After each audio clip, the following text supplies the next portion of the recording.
so sorry. I am so sorry to be dressed like this before you. I just was working in my garden and I lost track of time. Well, you know how it is when you're in the garden, but especially what I got left of a garden is practically nothing. First you had the Federals coming in, squashing over my vegetables and my flowers. And then the Confederates back and squashing over my vegetables and my flowers. 5 years of that. It's already a year after the war, but my garden is still not recovering. You know, Front Royal, we changed hands 1,000,000 times.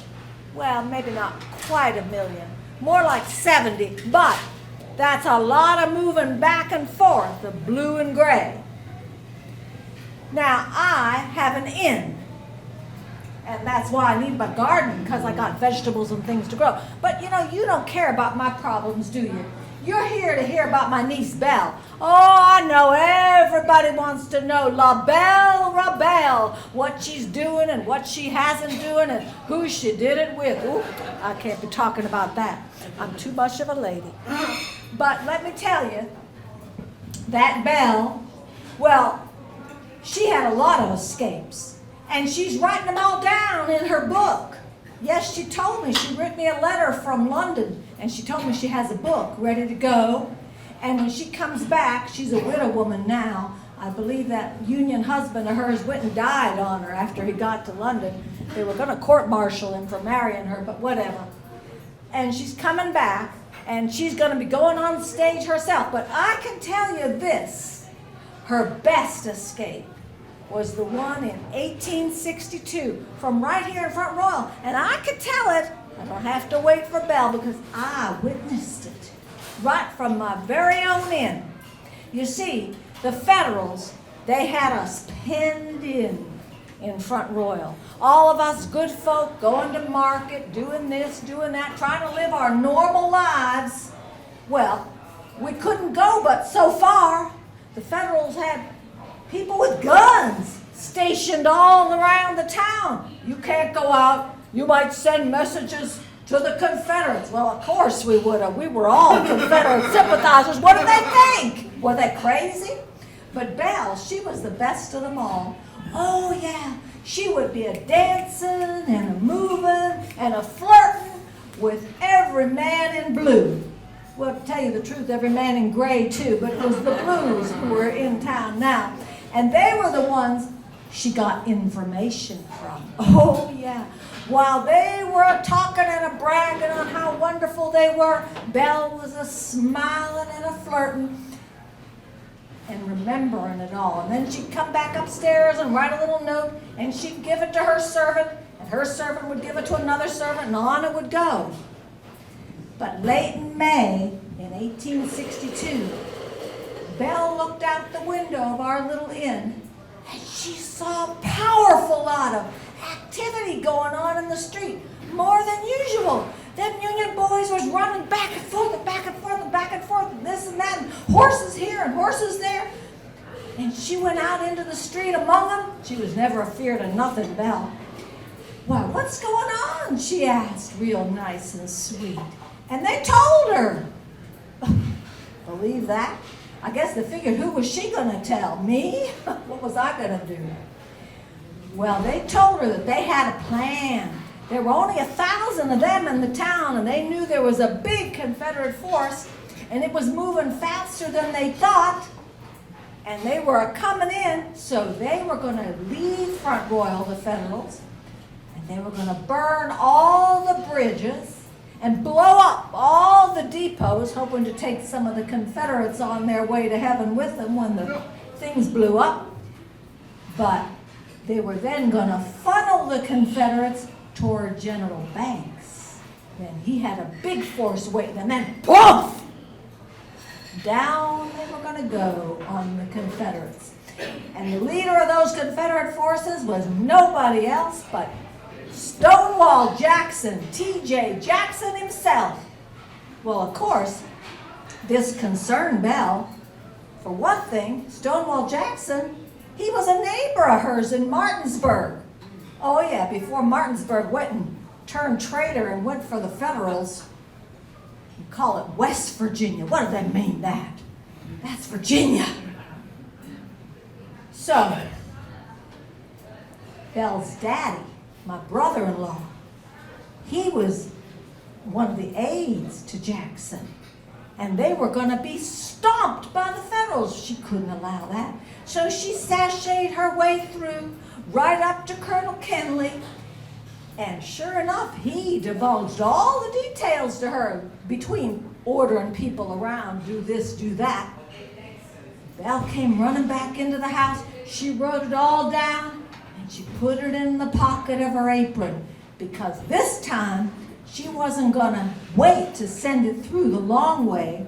They had told her that the Confederates were coming. Belle went up to the window upstairs, and she got her opera glasses, and she looked out, and there they were. She could see the dust coming up from the horses and all the men moving in. They were no more than a mile away. And then Federals were lining up to figure their plan of working with the blowing up of the bombs and the blowing up of the bridges. She knew she had to act fast. She ran downstairs, threw her opera glasses to me, grabbed her bonnet, ran out the back door, ran through, I still had a garden then, ran through the garden and into the fields. And the Federals saw her and they said, "Stop! Stop or we'll shoot!" She didn't stop. She thought maybe they wouldn't see her real well because she was wearing a blue dress, but hello, she had on a white apron and a white bonnet, so I think she made a pretty good target. Fortunately, they didn't really want to shoot a woman, but zing came the bullet. Whoa! Got her right through the skirt. Zing, zing! She ran faster and faster. Belle was always fast on her feet. Off she went toward the Confederate forces. Then all of a sudden, as I'm watching through those opera glasses, watching little Belle running through that field, boom!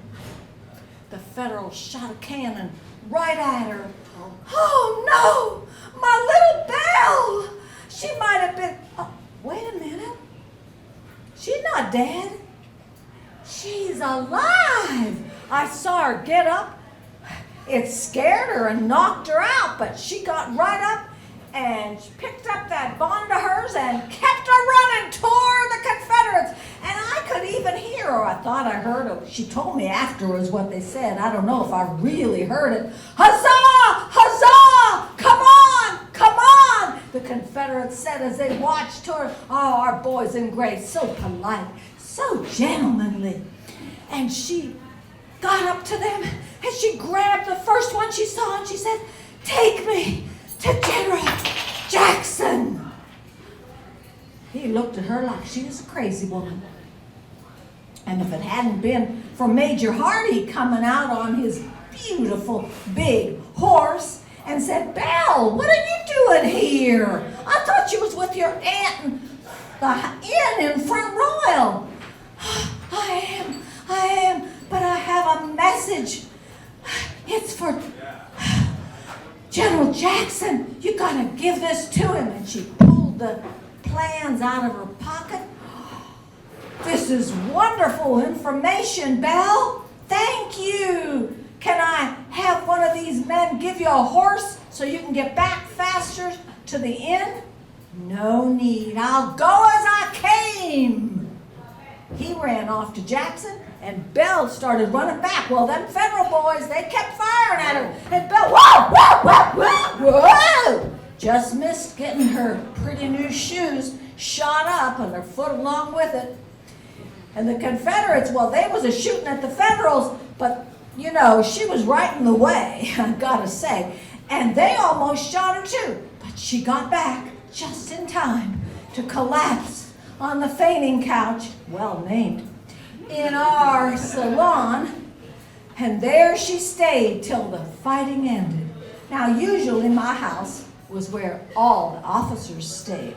You know, I have a good reputation. This time, though, they made it into a hospital because the Confederates came up so fast. The Union, they left their dead. They left their wounded in the the streets. And we had to take care of them as well as the Confederates. And we did. Yeah, one of Turner Ashby's boys, he went on to heaven. And Colonel Kenley, I think he went too, even though he was a Federal. He was always a gentleman. So maybe he had some Southern blood in him. But he's probably up there in heaven too. But now Belle, she really was the hero of the day. She got that message. And let me tell you, Stonewall Jackson himself, he recognized that. And he wrote her a letter. And I was so proud of that I wrote it down. Let me see here. Whoa. Right on the back of the picture she sent me when she got married. She sent it from England to me. There we go. Here's what it said. Dear Miss Belle Boyd, thank you. Yeah, I thank you myself and for the Army for... some people might think I'm old and need glasses, but we know better. For the Army, for the immense favor that you have done for us today, for your country today.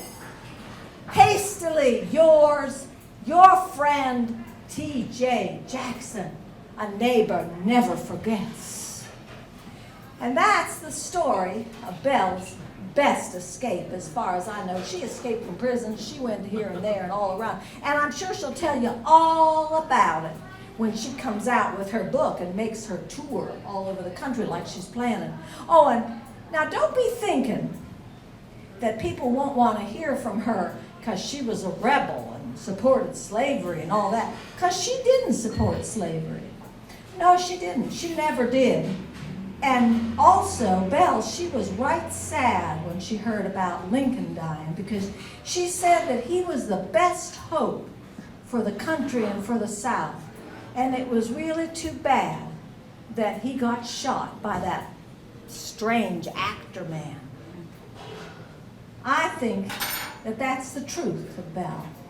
I don't think she ever really wanted to be much of anything, but what she didn't want to be was the ornamental woman that the Baltimore Seminary for Young Women had trained her up to be. She didn't like any of that. Instead, she saw an opportunity coming to act as a spy. It gave her center stage on what was the biggest drama of her time, the war between the states. Thank you for coming. Thank you for listening.